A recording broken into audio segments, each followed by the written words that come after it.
Olá, meus amigos de quarentena. Estou aqui mais uma vez para conversar com vocês sobre a política, a economia mundial e brasileira. E hoje eu estou inaugurando um quadro que eu acabei iniciando semana passada e eu chamei de A Pergunta do Seguidor. O que é isso? Pessoas que me seguem no Instagram resolveram, eu abri, para poder me mandarem perguntas. Então elas têm mandado pelo direct alguma pergunta que elas têm dúvida, E hoje eu vou começar com uma pergunta que foi o seguinte. Ela dizia assim: é possível que a esquerda se una na próxima eleição para conseguir combater a extrema-direita? E vamos lá. A primeira coisa que eu tenho que dizer para vocês é o seguinte: no Brasil não existe esquerda, tá?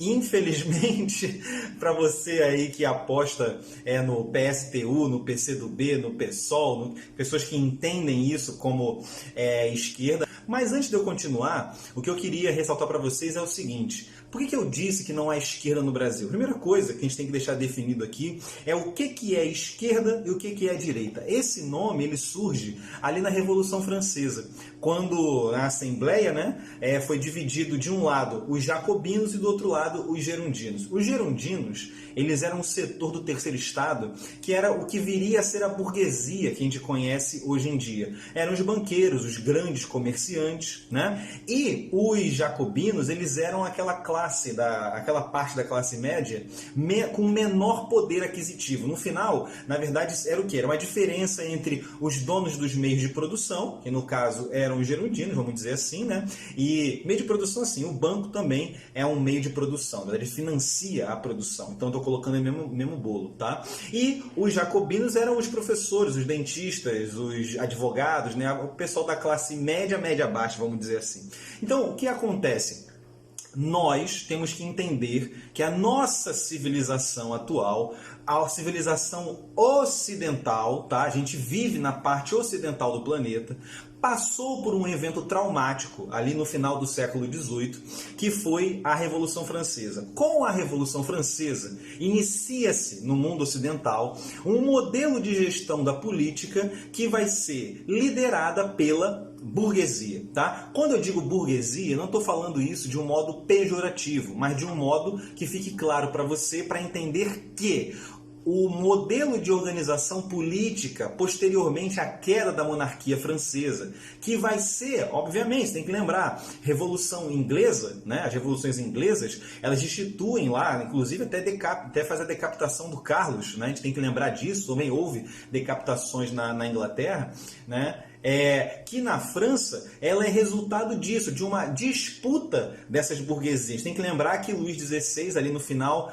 do século XIX, século XVIII, ele não tem como continuar mantendo a ostentação e os gastos da corte francesa.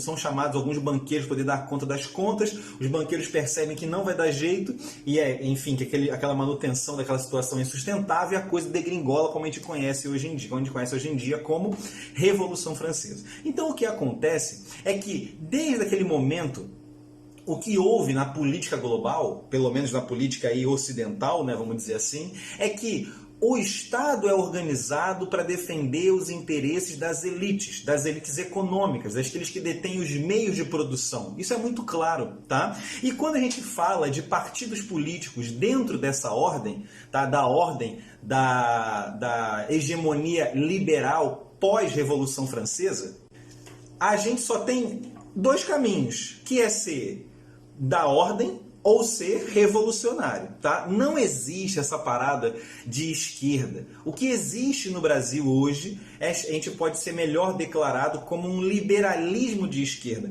Eles são liberais, tá? E dentro da ordem liberal, eles tentam amenizar o problema, tá? Exemplo disso, quando você pega situações em que você faz reformas dentro do capitalismo. Basicamente o que você faz são reajustes, na verdade são polimentos, na verdade é uma coxa de retalhos, você tenta remendar, é um remendo.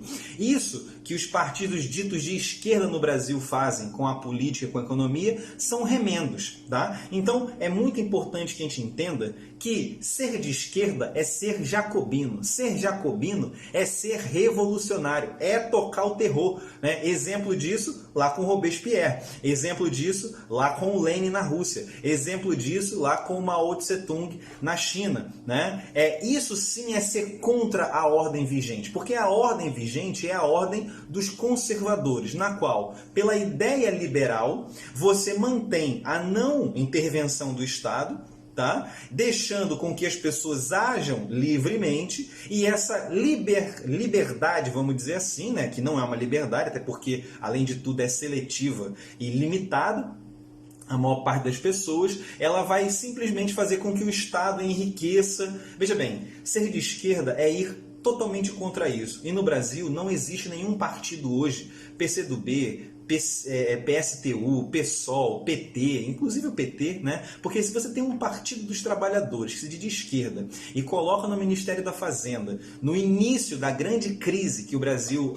início não, mas da consolidação da grande crise que o Brasil viria a passar, você coloca o Levi, que é o ministro dos bancos. Pelo amor de Deus, é entendível que um governo de direita, como do atual governo executivo, coloque o Guedes como ministro da economia. Por quê? Porque é um governo de direita, se diz ultraliberal, blá, blá, blá, blá. Agora, quando você pega um governo que se diz de esquerda, coloca o Levi, isso é surreal. Lembrem que quando o Lula entra no poder, ele coloca o Palocci. E o Palocci, todo mundo sabe que era o grande agente das privatizações lá em Ribeirão Preto, onde ele foi prefeito, né? Que ele era o grande articulador entre o mercado financeiro e o governo do Lula. Então, o que acontece é que no Brasil não há partido de esquerda. No Brasil o que existe são liberais de esquerda, ou seja, dentro da ordem conservadora liberal, né? Ou seja, de conservação dos privilégios para uma pequena classe, da organização do Estado para poder privilegiar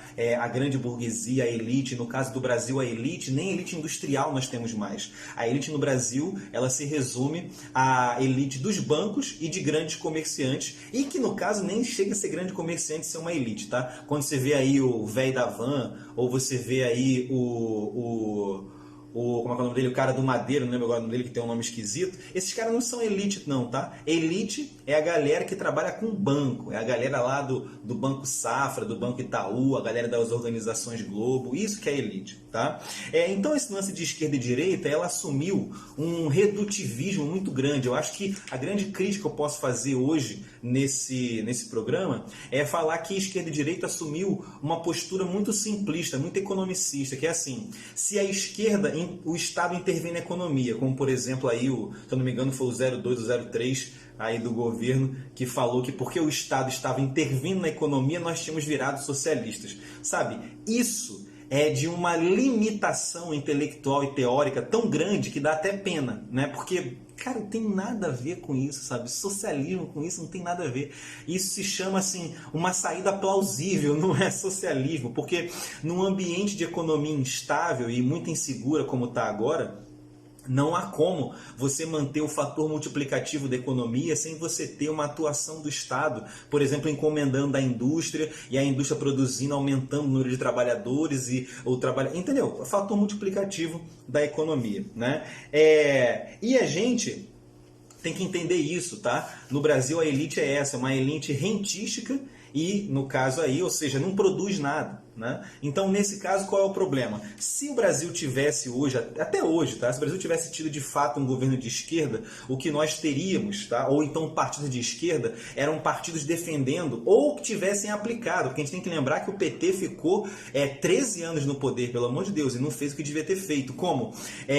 Como reduzir a desigualdade, né? Com desenvolvimento em tecnologia e inovação, com o investimento em pesquisa e desenvolvimento, com distribuição espacial da produção. Você não pode ter a produção industrial toda centralizada só aqui no Sudeste brasileiro. Acessibilidade a espaços de treinamento e infraestrutura, né? Com infraestrutura, ou seja, a gente não pode ter uma união das esquerdas no Brasil, porque cada uma delas está lutando individualmente pelo mesmo projeto, que é o quê? Que é fazer remendos no capitalismo desigual e periférico do Brasil. Então, elas vão se unir, até se unem numa frente ampla, mas isso não significa significa que vai resolver nada. O Brasil não tem esquerda, porque para ser esquerda tem que ser revolucionário e romper com a ordem burguesa liberal estabelecida lá desde a Revolução Francesa. Tudo bem?